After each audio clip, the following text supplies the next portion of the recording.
And gold buyers, మీ కష్టాల్లో నమ్మకమైన మీ ఆత్మీయ నేస్తం. అంటే జస్ట్ ఒక చిన్న ఇన్సిడెంట్ ఇది ఆత్రేయ గారి గురించి. అవునవును. ఇలాంటి సందర్భాలు, ఇలాంటి మూమెంట్స్ కొన్ని వేలుంటాయి ఆయన మొత్తం సినీ ప్రయాణంలో. ఒక చిన్న డౌట్ గురుగారు, ఆత్రేయ గారిని తీసుకొచ్చారు, వారం రోజులు కూర్చోబెట్టారు, ఇంత ఖర్చు అవుతుంది, ఇంత ఎదురు చూస్తూ ఉన్నారు. అంటే నా చిన్న డౌట్, ఆత్రేయ గారిని మార్చేద్దామన్న ధైర్యము, ఆలోచన ఎవరికి రాదా? ఒక మీ యూనిటే కాదు, ఆయన రాసి ప్రేక్షకులని, రాయిక నిర్మాతలని ఏడిపిస్తారు అంటారు. అయినా కానీ ఆయనతోనే పాట రాపించుకోవాలి. తర్వాత రాజబాబు గారు సార్ ఆయన బర్త్డే వారం రోజులు చేసేవాడు మెడ్రాస్లో. 1 వీక్ చేసేవాడు ఆయన బర్త్డే.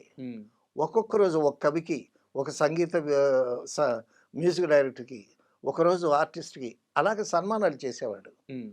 ఒకరోజు ఆత్రేయ గారికి సన్మానం చేస్తే ఆత్రేయ గారు అన్నాడు, నా మీద ఉన్న అపప్రథ, నేను పాట రాసి ప్రేక్షకులను ఏడిపిస్తాను, పాట రాయకుండా నిర్మాతలను ఏడిపిస్తాను అనేటటువంటి మాటలే ఉన్నాయి. కానీ పాట రాసేటప్పుడు నాలో నేను ఎంత ఏడుస్తానో ఎవరికి తెలుసు అన్నాడు.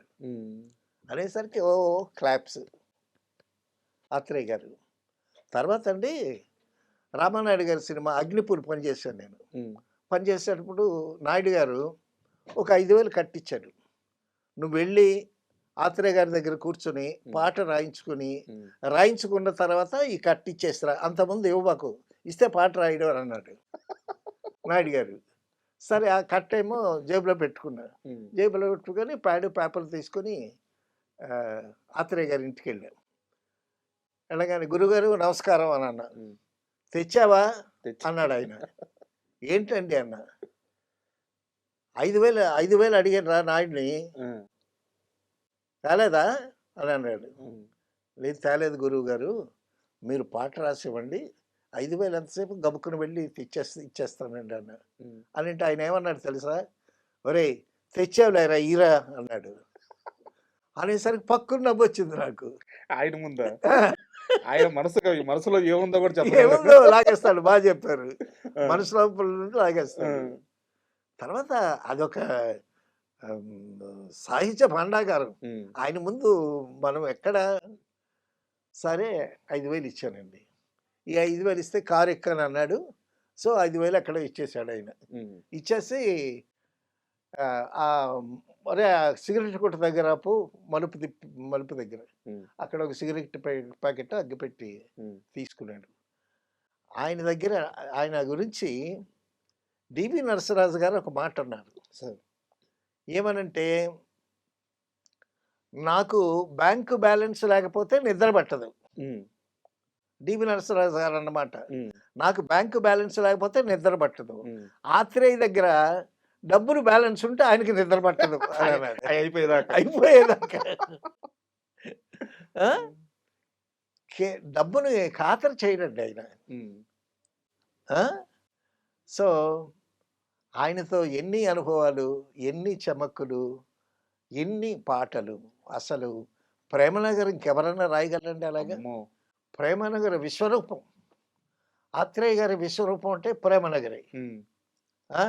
పాటలే కాదు సార్, మాటలు కూడా ఆ సినిమాలో అద్భుతం. ఆ డైలాగులు కానీ, ఆ ఇది కానీ చాలా గమ్మత్తైన పాటలు కూడా రాశాడండి ఆత్రేయ గారు. అదే సినిమాలో, అగ్నిపూర్ సినిమాలో ఒక పాట రాశాడు, మత్తిపోయింది. వయసు కోతి వంటిది, మనసు కొమ్మ వంటిది, వయసు కోతి వంటిది, మనసు కొమ్మ వంటిది, ఊపేసిపోతుంది మొదటిది, ఆ ఊపు మరువనంటుంది రెండవది అని అన్నాడు. మొత్తం అసలు యవనం గురించి ఎంత అద్భుతంగా. కోతి ఊపేసిపోతుంది, కానీ కొమ్మ ఊగుతూనే ఉంటుంది. అలాగే మనసు కూడా అలాగే ఊగుతూనే ఉంటుందని చెప్పటం కోసం నేను ఆ సినిమా చేయటానికి కో డైరెక్టర్గా రామానాయుడు గారి ఆఫీస్ దగ్గరికి వెళ్ళి రామానాయుడు గారిని కలిసినప్పుడు, రావయ్య కూర్చో అని చెప్పి జేబులో నుంచి ఆత్రేయ రాసిన పాటల కట్ట తీసి ఆయన జేబులో పెట్టుకున్నాడు. ఆత్రేయ రాసిన పాటల పొత్తం ఆయన చదివి వినిపించాడు. ఉమ్, అంత ఆత్రేయ గారంటే రామానాయుడు గారికి కూడా అంత ఇష్టం.